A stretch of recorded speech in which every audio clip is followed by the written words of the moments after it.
Көк теңіз туралы аңыз.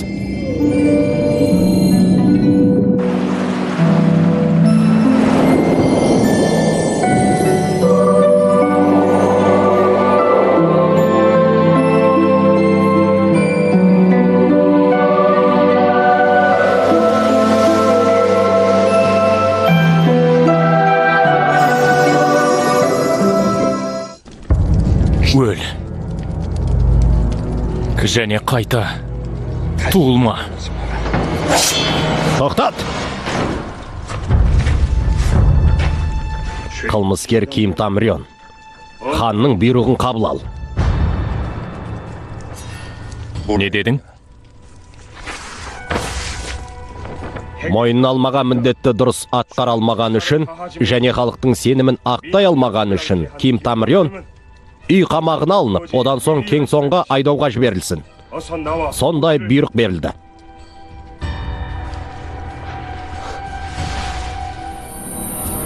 Сен екенсің ғой.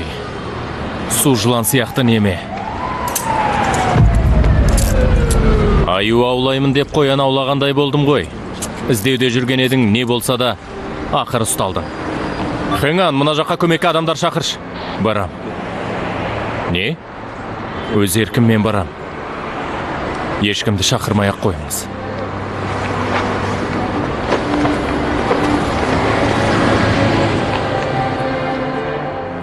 Жунже, тезірек келші.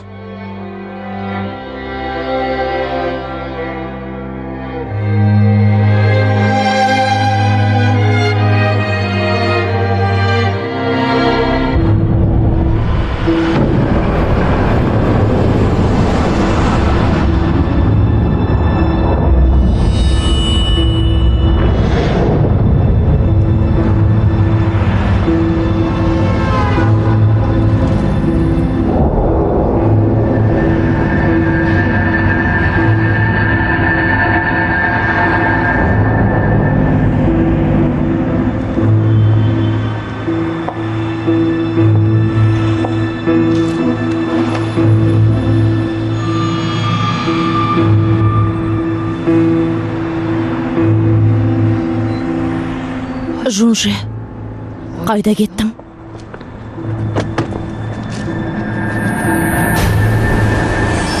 Көк теңіз туралы аңыз. Не болды саған?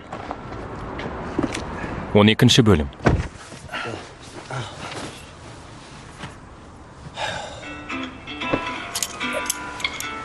Мен телефонға жауап берейінші. Телефон. Сенді шешпей-ақ қойыңыз. Тек тұтқаны құлағыма тақасаңыз болды.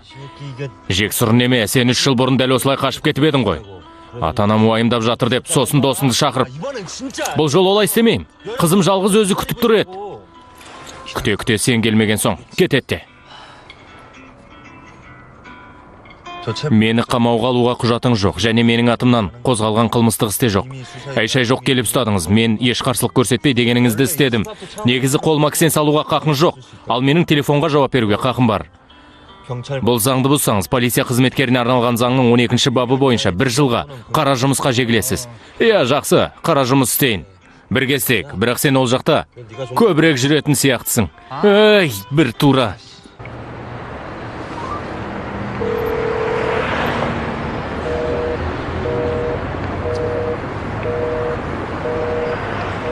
Қайда кетті екен Жунже?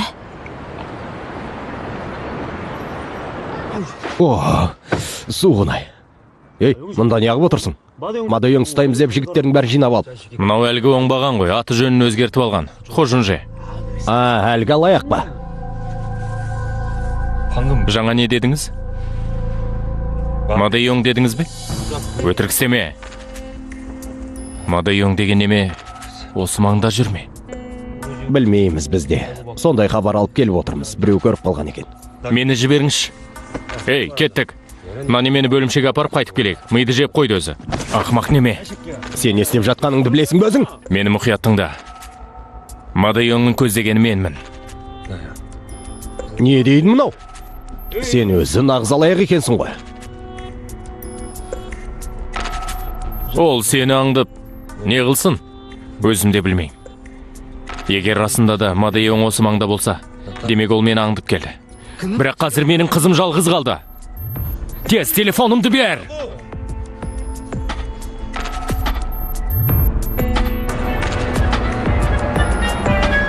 Сен жақсы білетін адам.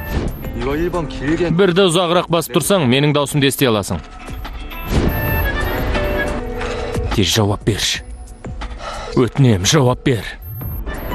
Ауыстырып қойған екен ғой, Жунже. Иә, Жунже. Сен қазір қайдасың? Сен айтқан жердемін. Менің қазір бір шұғыл шаруам шығып қалды. Бір жерге баруым керек. Сен дәл қазір тез арада үйге бар. Жарайды. Бара аласың ба? Ақшаң бар ма? Ақшам бар. Иә, қазір таксиге мінем. Таксиде келіп тұр. Иә, жақсы. Тұтқаны қоймай, мін таксиге. Үйдің мекен жайын білесің бе? Иә, білем. Ағай.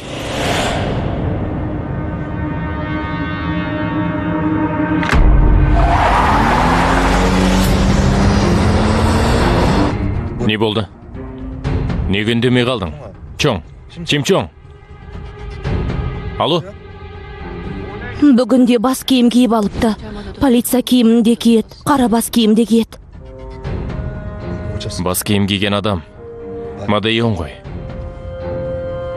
Мадейон ба? Чоң, Чоң. Айналаңда не бар, айтшы. Қазір қайдасың? Жунже, біздің алғаш қар жауса кездесеміз деген жер. Сол жерге бірте-бірте жақындап барамыз. Үзіліп кетті, қайта қоңырау шалып көрші.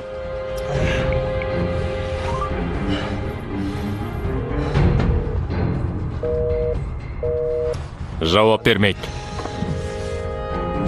Біз келесі жолы ана жерде... Намсан? Иә, ана жерде кездесейік. Намсан. Намсан жаққа бара жатыр.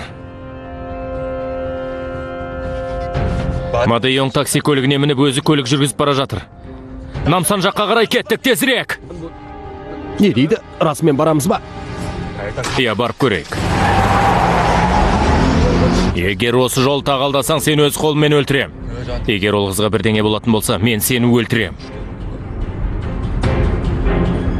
Мынаны шеш тез. Мына ақымақ неме. Мазасызын өзінің.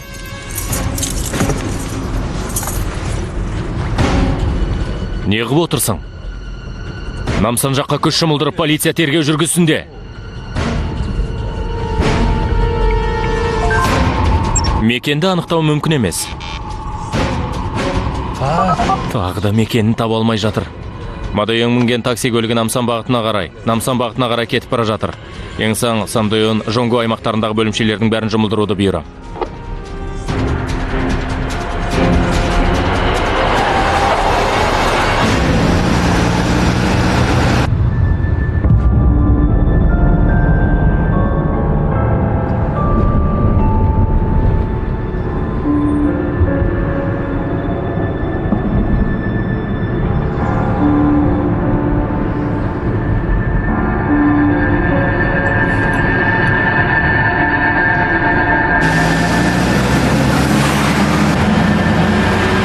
Соңғы уақытта тапсыр салған такси көліктерінің бәрін тоқтатып, мұқият тексеру керек деңіз. Соңғы уақытта тапсыр салған такси көліктерінің бәрін тоқтатып, мұқият тексеріп шығуды бұйырам. Дереу арада. Бір қызды кепілдікке алып бара жатыр деп айтсаңшы. Көлікте бір қыз бар.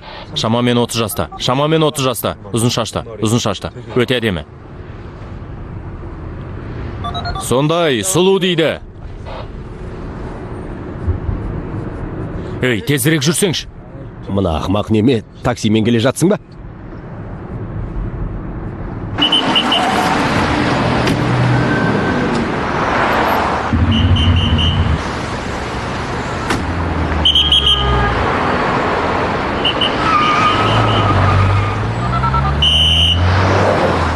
Әлі күдікті ешкім байқалмап па?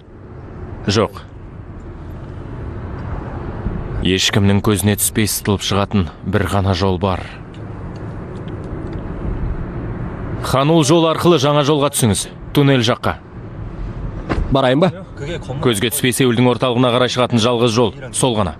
Жүріп көрш. Бұл алаяқ емес пе? Қайда қашу керектігін біледі. Сеулдің көшелерін менен жақсы білетін ешкім жоқ. Мақтануын қара.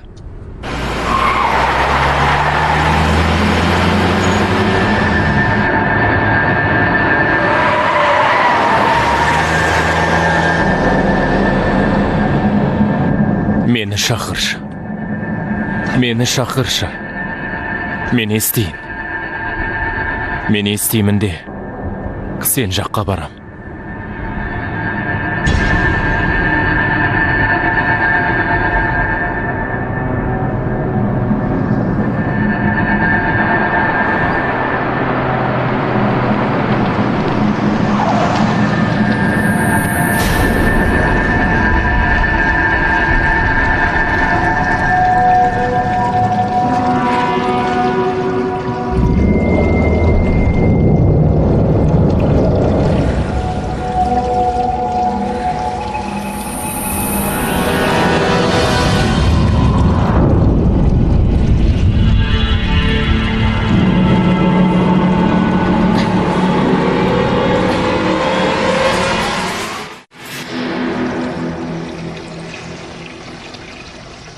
Не істегелі жатсыз?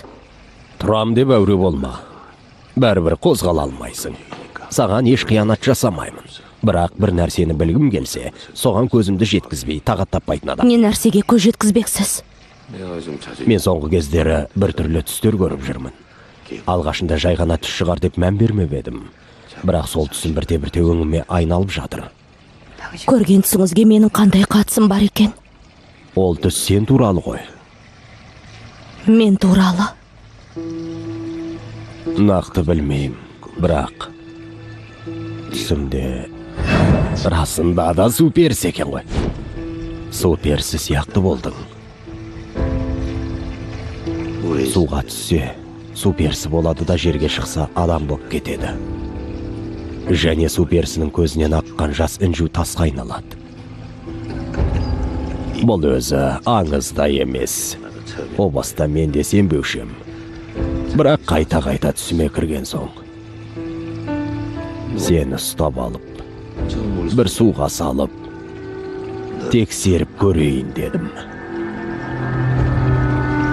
Қалай?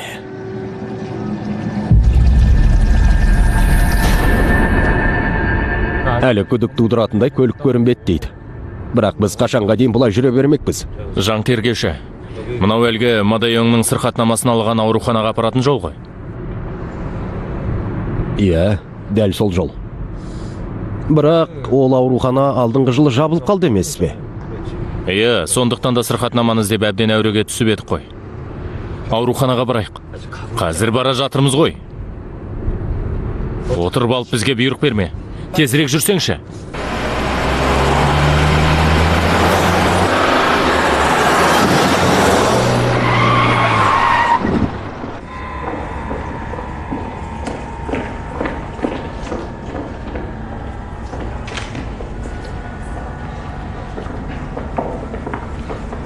Эй, Хожунже!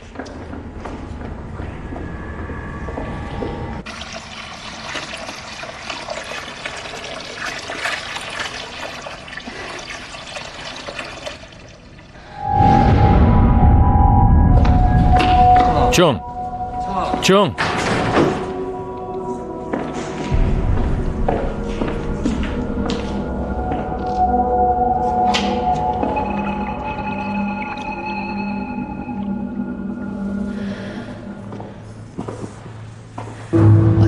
Қандай түс көргеніңізді білмеймін. Бірақ түсіңізде мен су перісі болсам, ешқандай ескерту жасамап едім.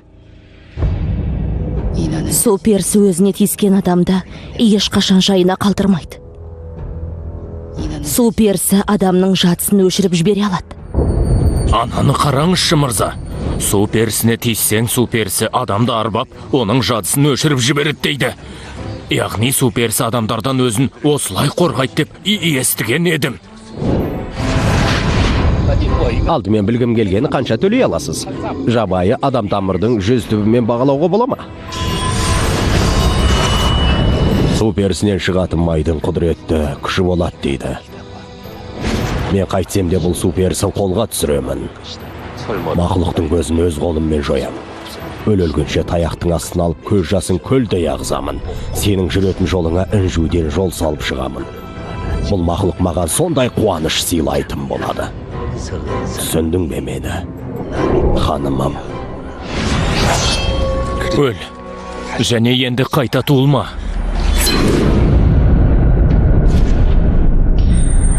Қайықтағы адамдардың бірі су перісіне тиісем деп ақылынан айырылып қалған дейді. Сен маған тиіссең, осы күнге дейінгі өміріңнің бәрін ұмытасың. Су перісі адамнан өзін осылай қорғайды.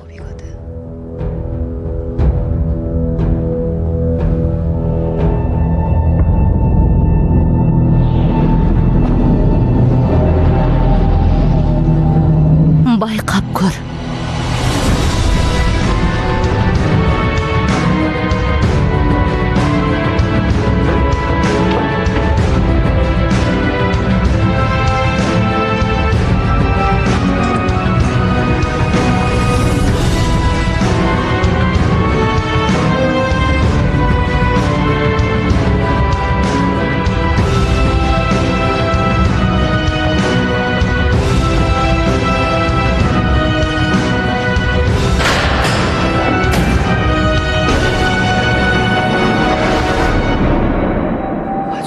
Жунже, мен қорқып тұрмын.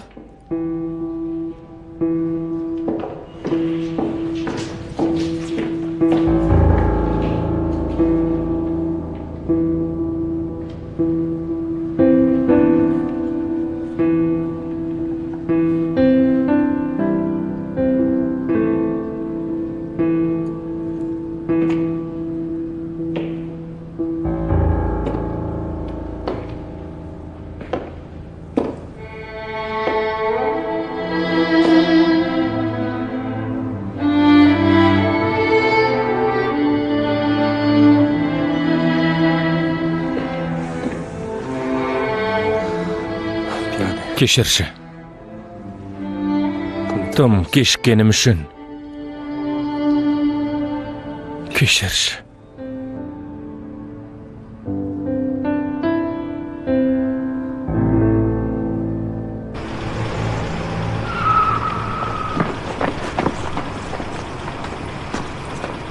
Ей, бір! Әлгі Мадайың деген неме? Қайда кетті? Бізге көмек керек.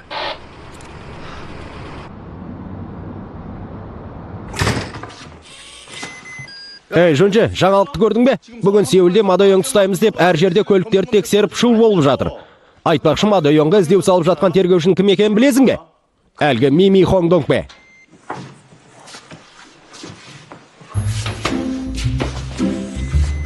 Мен сол Мими Хоңдонг пе сияқтымын. Бірақ Мими деген не? Ақмақ бейшара. Кіремде шығам. Отырыңыздар, ақыры келген екенсіздер.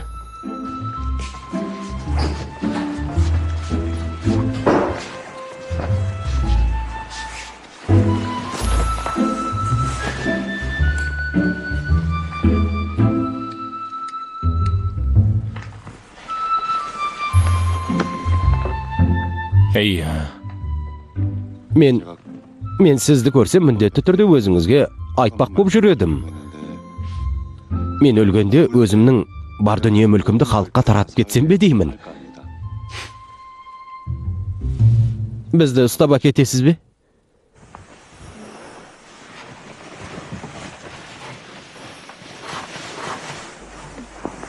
Жунже, әлгі адам... Сосын айтарсың. Бүгін шаршадың. Ол туралы мүлде ойлама, уайымдама да.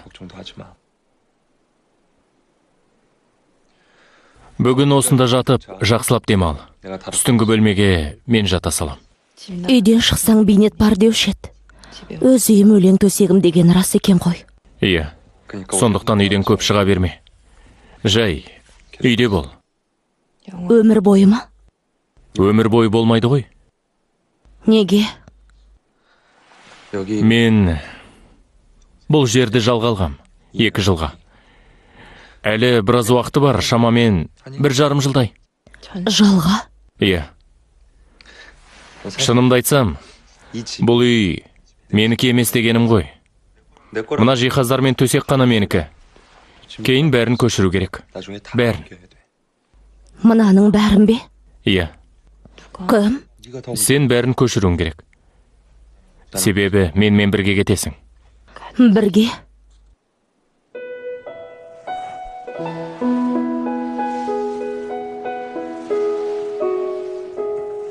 Жарайды, ұйықта. Мен сырттағы кісілермен тағы да сөйлесуім қажет.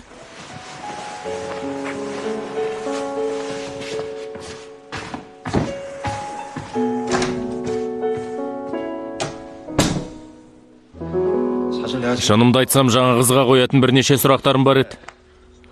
Ол қыз сәл қорқып қалыпты, сөйлей алмайды. Егер Мадаёң туралы білгіңіз келсе, ол туралы мен жақсы білем. Сұрағыңызды маған қойыңыз. Жақсы, Мадаёң ол қызды ұрлап кетті. Оның бір себебі бар емес пе? Айттым ғой. Менің кесірімнен деп. Тео, Мадаёң түсіп қалған бейне бақылауды көрсетші.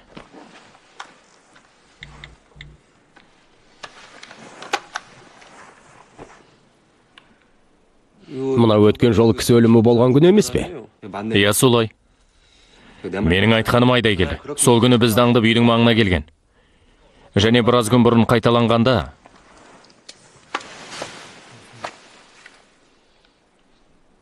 Мынау не? Менің жақын танысым еді. Ішіп алып жол апатына ұшырап ауруханаға түсті. Бірақ мынандай хабарлама келді. Иә, осы хабарламаны оқып, Жунжи іздеп барды да өліпті на жаздады.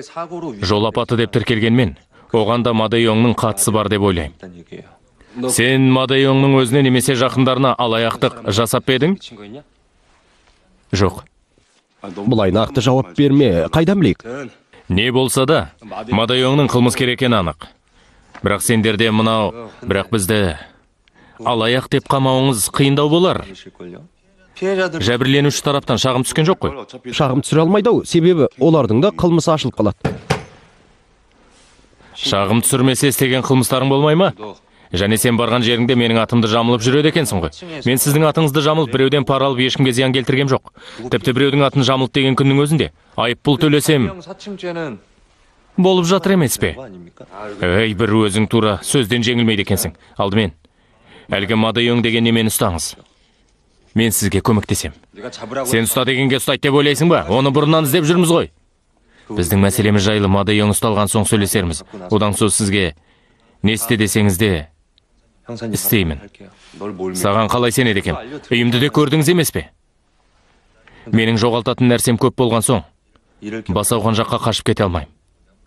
Сенбесеңіз де сенгендей болып, бүгін бізге тимей ақ қойыңыз.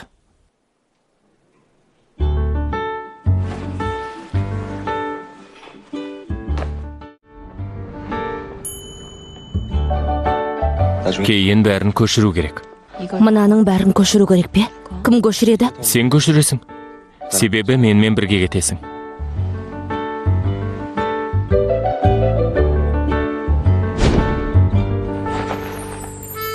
Заттарды бірге көшіреміз дегенін қалай түсінсем екен? Үйленейік дегені ме? Олай емес сияқты. Үйлену туралы әлі ештеңе айтпады ғой. Маған заттардың бәрін көшір деді. Әлде осы заттарын көшіру үшін мен керек болдым бекен? Жоға, сол үшін керек болған нес. Ақымақ неме. Мен басқа қызға үйленем. Ал сен мына заттарды көшір дегені ме? Жоға, олай емес. Олай емес. Сонда не? Сонда менің шашымнан неге сипады? Басымнан сипап шашымды қайырды ғой. Сүйкімдісін өзінің. Жунжи, сенде жақсы көру сезімі пайда болғанымен қоймай, мені сүйіп қалғаннан саумысың? Солай ма? Романтикалық махаббаттың басталғаны ма? Енді қайттым, не істедім? Бірақ жақсы көрсе, маған бұлай жиі ұрыспайтын еді ғой. Онда жаңа неге басымнан сипады?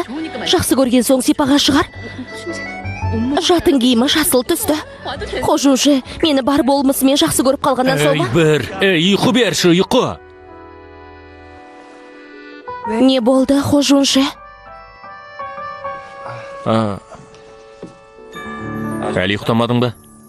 Жоқ, енді ұйықтаймын. Шаршадың ғой. Тезірек ұйықтасаңшы. Әр нәрсені көп ойлай берме, жақсылап ұйықта. Сонда ерте тұрып, жақсы көретін таңғы телехикаяңды көре аласың. Иә. Қайырлы түн. Иә, рахмет. Қайырлы түн. Ештеңе ойламай ұйықта.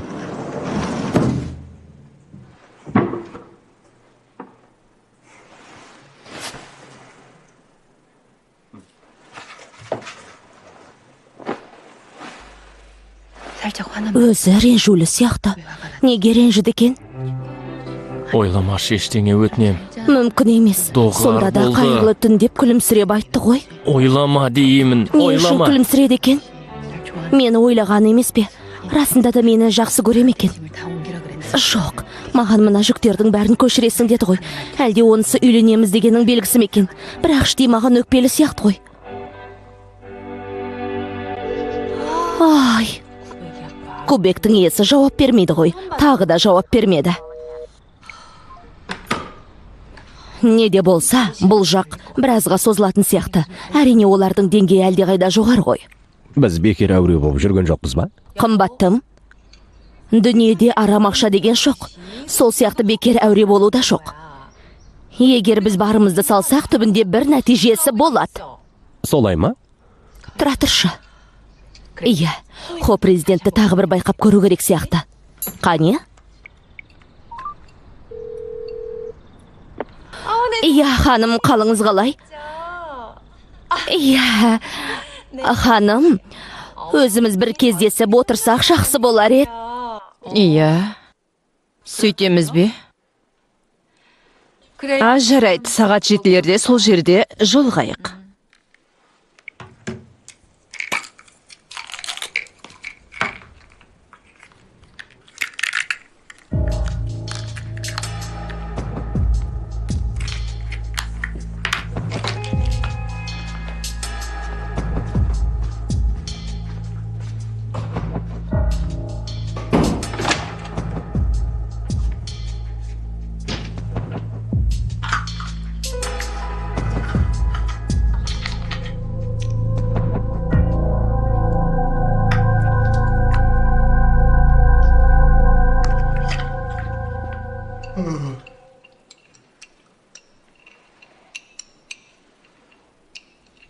Әй, сендердің ұйқыларың қанбаған ба? Жүздерің сынық қой. Иә, мен ананы мынаны ойлап. Ей, мен де мынау әр нәрсені ойлап. Не? Жай. Чоң түнімен күбірлеген соң дұрыс ұйықтай алмадым.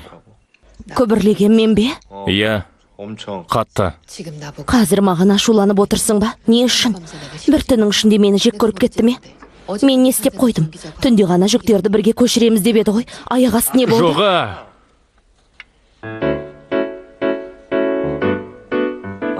Иә, ойлап қарасам, ондай бір қатты күбірлемеген сияқтысың. Тамақ шейік. Иә.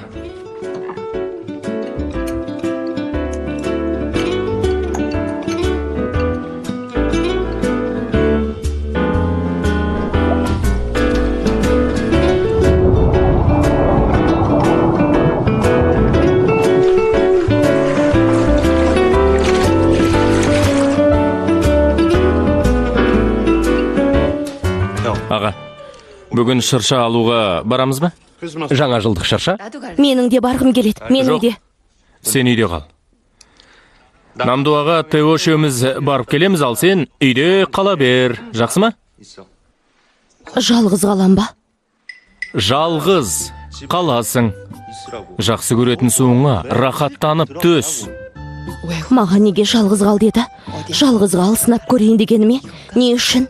Мен не жаздым? Жоқ, сен дұрыс түсін. Үш жігіт тұратын үйде жалғыз қыз тұрасың. Кейбір нәрселерге ыңғайсызданып жүрген шығарсың. Иә, әбден мүмкін. Иә, сондай жұмыстарыңды бітіріп ал. Біз кешкі сағат 7-ге дейін үйге келмейміз. Соған дейін мына үйде жалғыз боласың. Сондықтан жеке шаруаларыңның бәрін тындырып ал. Өзіңді осы үйдің қожайыны сана. Жақсы ма? Сонда маған үй тазала дегені ме? Үйдің қожайынымын деп ойлап үй тазалап шық дегені ме? Үйдің шаруалары аз емес, өз шаруаларыңды. Өзіңе не ыңғайлы, соны істе деймін. Өзіңе ыңғайлы нәрсені. Түсіндің ба? Не істеп жатырсың? Ауыртасың ғой, бетін соншама шымшығаның не? Қызық екенсің. Болды.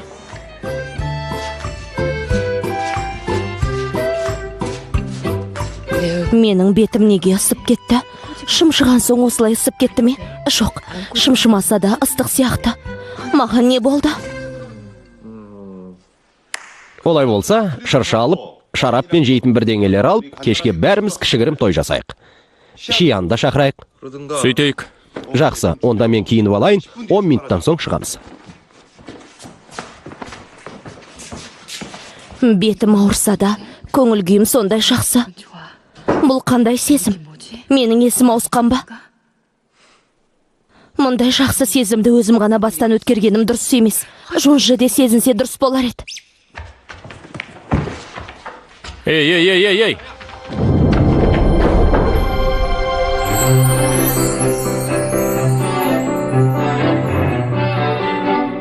Жалғыз қалғанда не істегің келеді? Соның бәрін істе. Міндетті түрде. Мұнысы не тағы? Біраз уақыт ештеңе ойлай алмадым.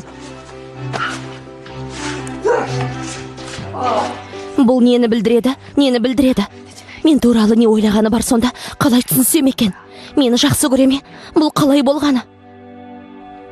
Достарының екеуі де растаймыз деді. Ол кісілерде бұл ұсынысыңызға қызығушылық танытып отыр.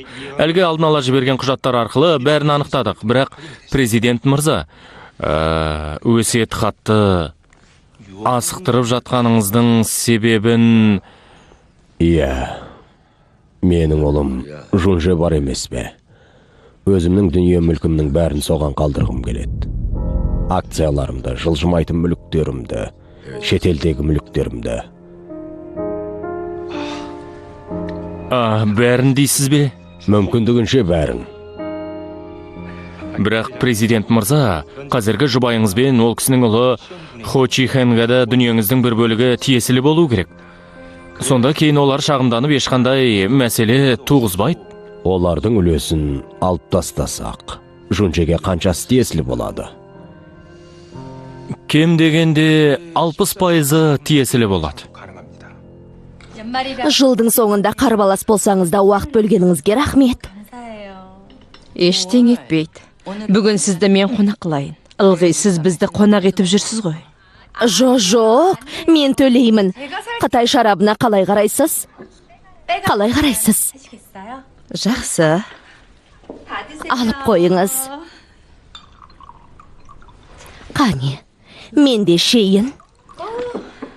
Ханым, біз бірге алып қояйық. Сізбен біздің отбасымыздың достығы үшін және кәсіпкерлік одағымыз үшін, қане, мен түбіне дейін алып қоям. Түбіне дейін. Ой!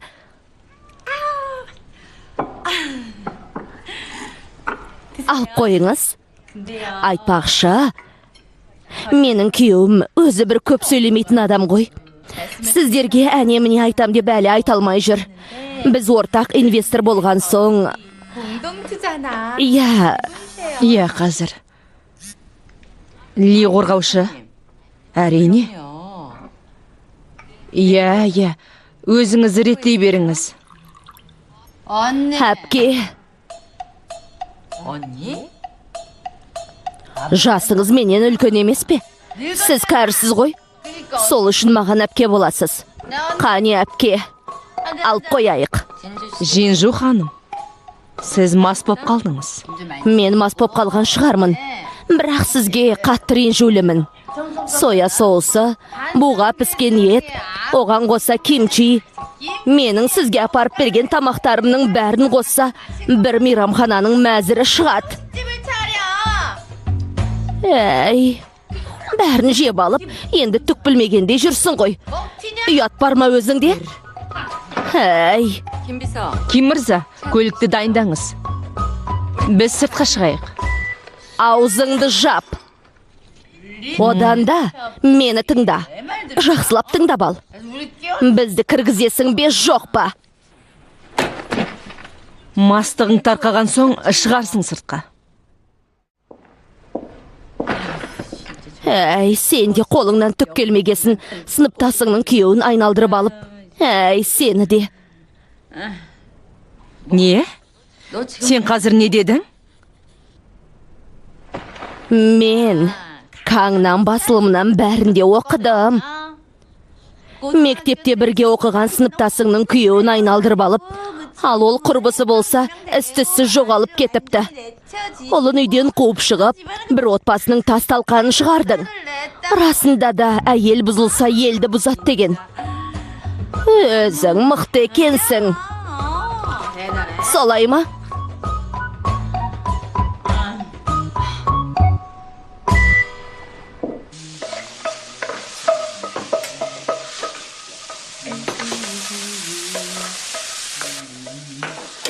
Не болды, Чоң неге шықпай жатыр?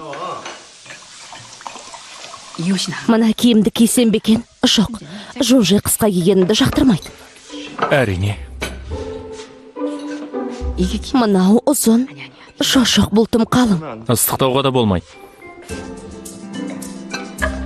Мынау дұрыс болатын сияқты. Чашиядан да әдем болуым керек.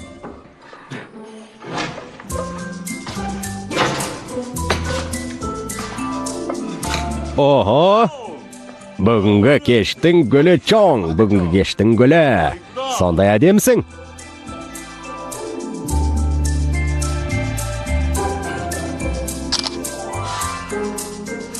Бергел қане. Не? Мен саған суретке түсірмеден ғой. Ей, оңбаған, мен саған ескерттім ғой. Бергел қане тез. Ей, шарапты көп ішпесең шынамду. Жаңа жылдарыңмен.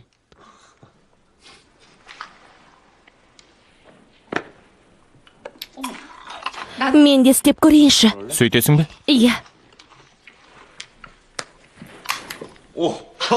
Чоңның қолынан бәрі келеді. Мен тағы да жасап көрейінші. Жарайсың.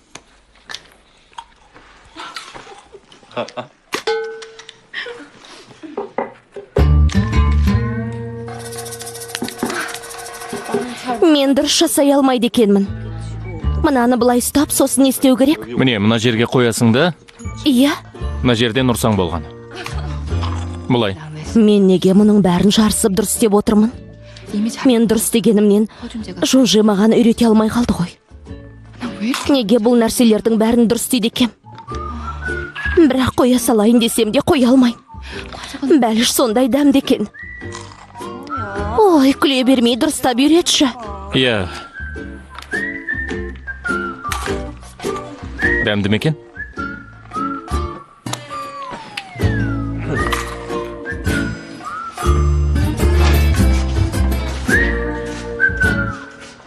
Тағы келіпсің ғой. Иә, Чашия, менің үйім екен, келем бе кетем бе өзім білем. Әрине бір жылдан соң Жунже екеуміз басқа үйге көшетін шығармыз, бірақ...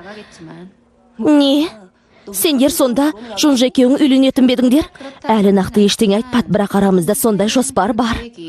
Солай. Жоспар? Қандай жоспар? Жунже мені жақсы көруді жоспарлапты. Жунже өзі солай деді ме? Иә. Жунже тағы да сөйткен екен ғой. Жалпы Жунже өз сондай сөздерді жақсы айтады. Не? Сен күнде іштей мынадай нәрселерді ойлап жүрген шығарсың. Не? Ол мені жақсы көре ме? Мына көзқарасы мені жақсы көретін білдіре ме?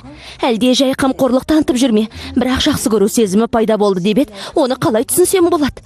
Әлде мені жақсы көре ме? Бірақ неге маған сөз салмай жүр? Сен ештей бірдеңе естисің бе? Ештеңе естімейм. Бірақ мұндай жағдайды балықты басқару деп атайды. Нені басқару? Кішкентай жем тастайды, соны жегізген соң үміттендіріп күттіріп қояды. Жунжеге ие бола алмайсың. Сондықтан да дәл қазір қасында жүруге мәжбүрсің.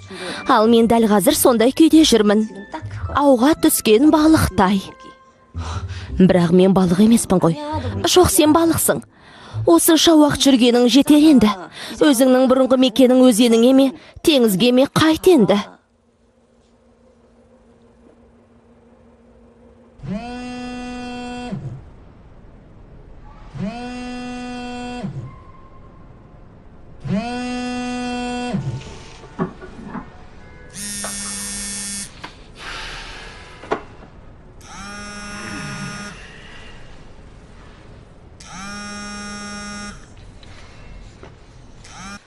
Жауап берсеңші енді.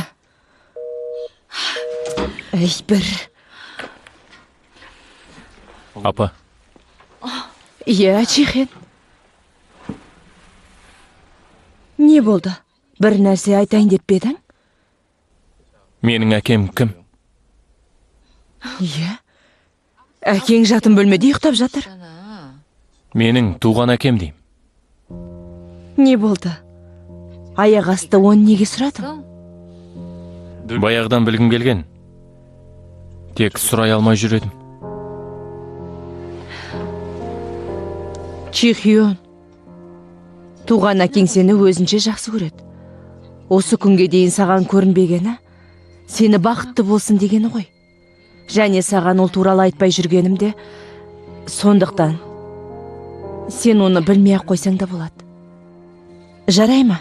Сенің білу керек нәрсең біз екеуміздің бір-бірімізге деген сеніміміз ғана, ұқтың ба? Осыны есіңнен шығарма. Өз әкең туралы ұмыт. Екеуміз бірге болсақ, бәрі жақсы болады. Сен қасымда болсаң болды. Иә. Солай сияқты.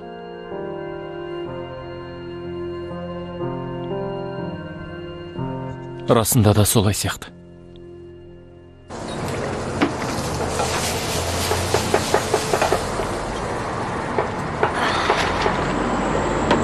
Келдің бе? Отыр.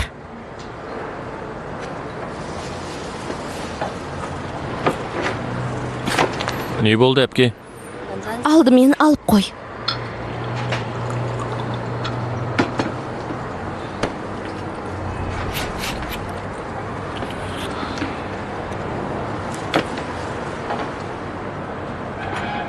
Бұл не үшін? Ақымақ неме? Менің суретімді алғың келсе, суретіңді берші деп сұрамайсың ба? Әлде елдің көзінше білдірмей суретке түсіргенің қалай? Әпке, ол кезде мені дұрыс түсінбей қалған екенсіз. Ақталма болды, бәрі де түсінікті ғой. Әй, бір. Сенің көңіліңді қабылдай алмасам да, сенің махаббатыңды қадірлеймін деп, мен саған айттым ғой. Сыртымнан бұлай істемей, жүрегіңнің ауырғанында маған бәрін ашып айт. Бәрін де. Ауырған жоқ. Жүрегім ауырған жоқ. Тео, мені жақсылап тыңда. Маған 7 жыл болды. Университетке түскен кезде Жужені алғаш көріп, одан кейін 7 жыл бойы сырттай ғашық бола тұрып. Бірақ әлі осындай қарым-қатынаста жүргенімнің себебі не деп ойлайсың? Білгің келе ме? Себебі оның сезімі жоқ. Оған қолайсыздық тудырмау үшін сезімімді жасырып, бәріне көніп жүрмін. Сол үшін алыстан ғана сыйласып,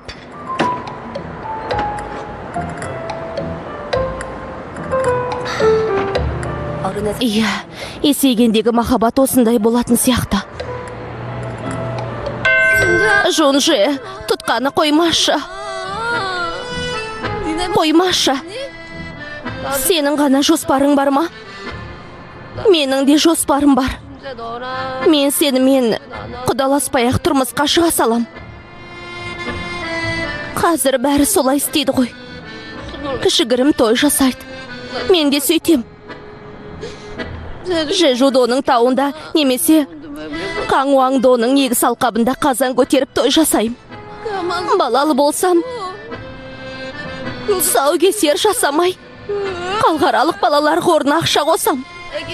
Қазір елдің көбі, елдің бәрі сөйтеді ғой. Бәрі де сөйтеді. Бәрі.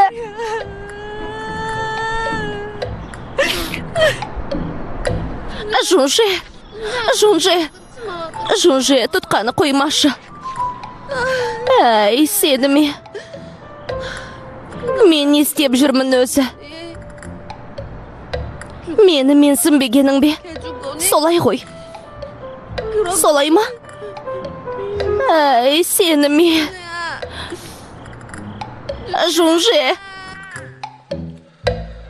Жонже, Сен көшеде бұлай айғайлап жүрсең, полиция ұстап әкетеді. Тез үйіңе барсаңшы. Жонже, Кіммен жүрсің?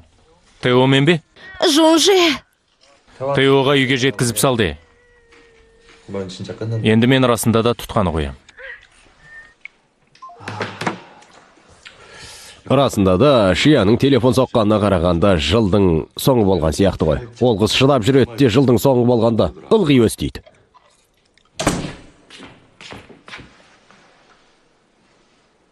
Сен мұнда не қып жатырсың?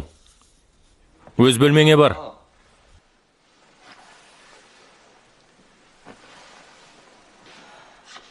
Не болды? Жонже, сен не мені балыққа ұқсатып жүрсің бе? Мені ауыңа түсірдің болды ма?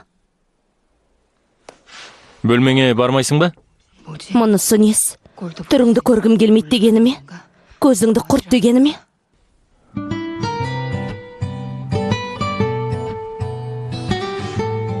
Жоқ. Болды. Мен барайын. Сен бүгінде осында ұйықтай бер. Және бүгін ештеңе ойламай, жақсылап ұйықта. Өтінем. Өтінем.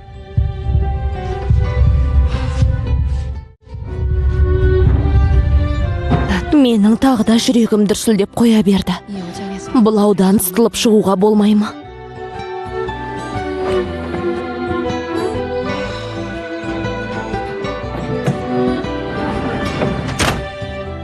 Қап. Тағы да ұйқы бермейтін болды ғой.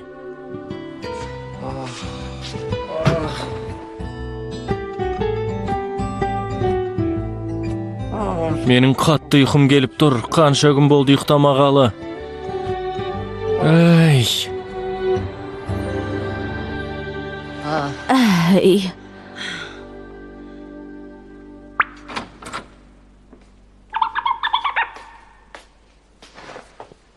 Бәрі дұрыс па? Кеше қо президенттің әйелімен кездесіп әбден тойлатқансың ба? Сен қатты мас болыпсың ғой. Сондай ұзақ әңгімелестіңдер ме? Доғар болды. Аузыңды жап. Біреудің шаңырағын бұзыпсың ғой. Өзің бір оңбаған әйел екенсің. Әй, сені ме? Бұл менің түсім шығар, я? Иә, түсімдеші. Өтінем түсіңдеші. Түсіңдеші. Не болды? Әй!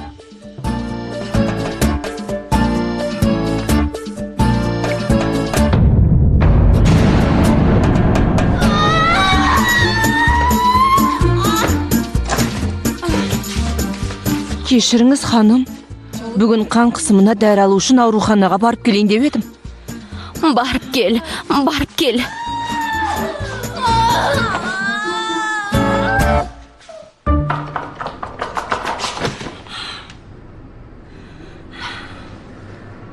Женжу ханым, мұнда қайдан жүрсің? Ким мырза, сізді осында деген соң... Ханым, мені өз қолыңызбен өлтіріп тастаңызшы. Өз қолыңызбен өлтіріңіз.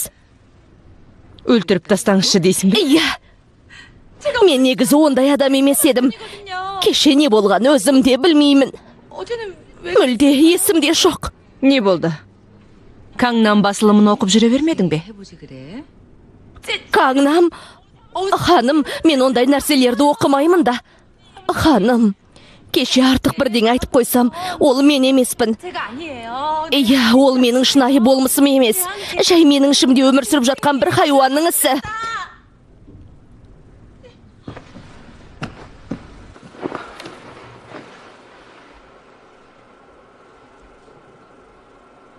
Сенің бетің өзі сондай қызыл меді? Мен көрген сайын қызарып жүреді ғой. Маған әлгі нәрсені біраз үйрете аласың ба? Нені? Компьютер. Теледидардан да біраз нәрсе үйрендім ғой. Компьютерді меңгеріп алсам, тіпті көп нәрсе үйренуге болады дейді. Әлгінен де біле алам ба? Нені? Шыныдағы балықты басқару. Ей, сендер онда не істеп отырсыңдар? Біреуге алданбаудың амалы мен ауға түспеудің амалы деген сияқты нәрселер. Алыс отыр дедім ғой. Ей, құлағына сыбырламай, одан да іштей ойла. Ей, Тео, сенің құлағың қызарып кетті ме? Құлағың қызармасын. Не істеп отырсыңдар? Тео компьютер үйретем деді. Өзім үйретем ғой, өзім. Қойшы, сен мені шын жақсы көресің бе, әлде басқа қыздарға да көз салып жүрсің бе, соны білуім Ей, керек. сондай нәрсені міндетті түрде сөзбен айту керек пе? Не? Жаңа не дедің? Ау. Жоқ, компьютерді міндетті түрде сөзбен түсіндіру керек пе деймін. Жай қасында отырып көзбен көріп алсаң болды емес пе? Жарайт, Теодан үйренгің келсе үйрен. Ғаламтордан ақпаратты қалай іздеу керек, алдымен соны үйретейін. Иә. Бұл бір қиын болды ғой. Уақытылы дәрішсең де неге нашарлап барады? Басым айналып, қазір де көз алдым бұлдырап, тіпті сенің де түріңді көре алмай отырмын. Бұлай қалдыруға болмайды. Дұрыстап емделмесең соқыр боп қалуың мүмкін. Дәрігер мырза, енді қайттық. Тым кеш боп кетпей тұрғанда қолыңыздан келгеннің бәрін істеңізші. Әрине, қайта көздің сыртқы қабығы зақымданыпты. Оған ота жасауға болады. Ал егер көздің ішкі бөлігі де зақымданып, ауру асқына түсетін болса, онда басқа амалымыз болмайды. Басқа амал болмас еді. Иә. Ота жасайтын күнді белгілеу керек қой анда. Иә, сөйту керек. Ота жасау қиын емес қой, бірақ одан кейін де абай болуың керек. Сен расында да көзіңді сырып алып, зақымдаған жоқсың ба? Айтшы. Жоқ дедім ғой.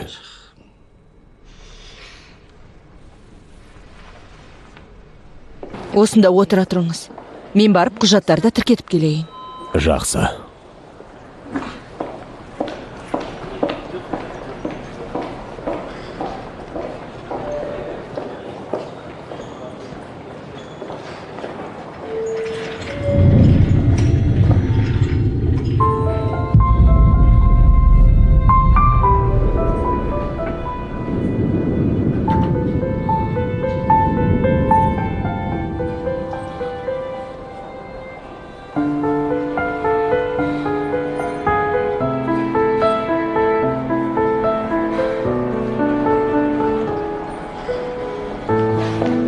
Қымбаттым, мен келдім.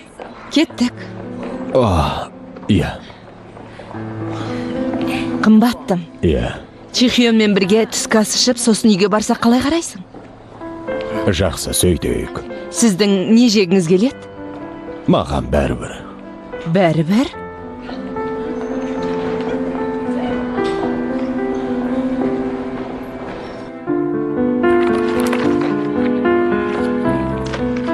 Кешір, біз мектепте оқып жүргенде осындай жақын араласпаушы едік. Аяғасы іздеп келгенім үшін ештеңе етпейді, Джихён. Мен бір жағдайға байланысты есімімді өзгерттім. Енді менің есімім Каң Сохи. Солай ма? Не болса да келгенің жақсы болды. Соңғы кездер менің күйеуімнің ісі алға басып, қазір ақшасы да көп. Ұлымның әкесі аяқасты қиын жағдайға тап болып, жалғыз адамға бала тәрбиелеу оңай емес. Онсыз да сақтандыру жасатып берейін деп едім. Осыны естіп өзімде көмектессем, күйеуіме де көмектес деп айтайын деп едім. Мен ол кісіге күйеуімнің кеңсесін іздеп бар деп ескертіп қояйын. Рахмет көп-көп. Оқасы жоқ.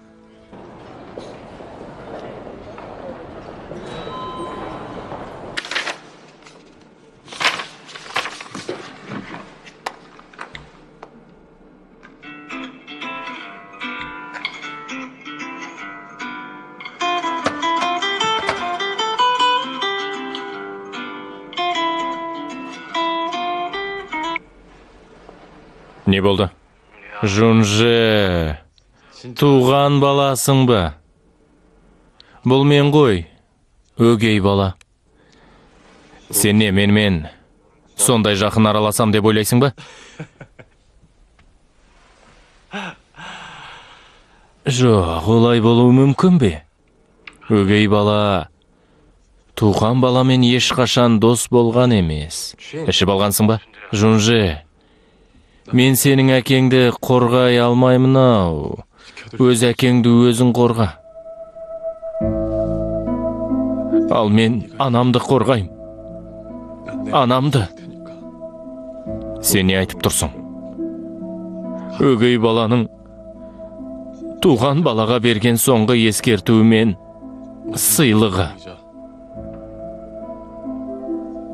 Сыйлық. Не?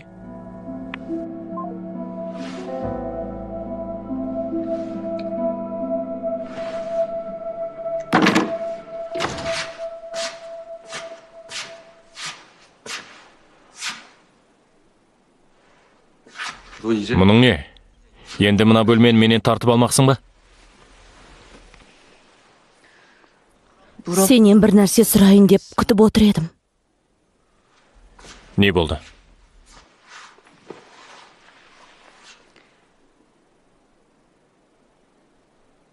Сұрайын дегенім, менде жақсы көру сезімі пайда болды деп не үшін айттың? Мені құтқарып алуға не үшін бардың? Мені неге қапсыра құшақтадың? Шашымнан не үшін сипадың? Мені жақсы көресің бе? Әлде Чаши айтқандай, көптің бірі қылып жүрсің бе? Ғаламторда керек нәрсенің бәрі бар екен. Бүгін кешке дейін іздедім. Бірақ ештеңе таба алмадым. Неге айтарыңды айтпай отырсың?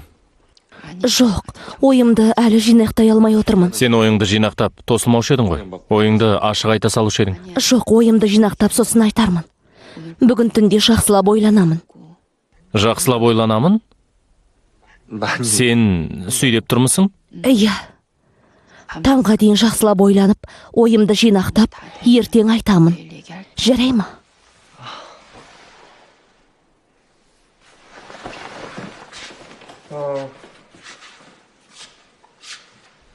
Жоқ, тұра тұршы. Қаншалықты ұзақ ойланбақсың? Жай, таңға дейін. Таңға дейін. Сенің мына басыңда қандай ой бар екенін мен білмеймін. Бірақ сол бір нәрселерді ойламай-ақ қойсаң болмай ма? Ойламай-ақ қойсаң. Мұнысы несі тағы? Мені ойлама дегені ме? Солай болғаны ма? Соны мені айтқысы келеді. Маған неге бұлай қарайды екен? Енді тынышталып жақсы болған сияқты. Қазірден бастап ештеңе ойлама. Және ештеңе де істеме.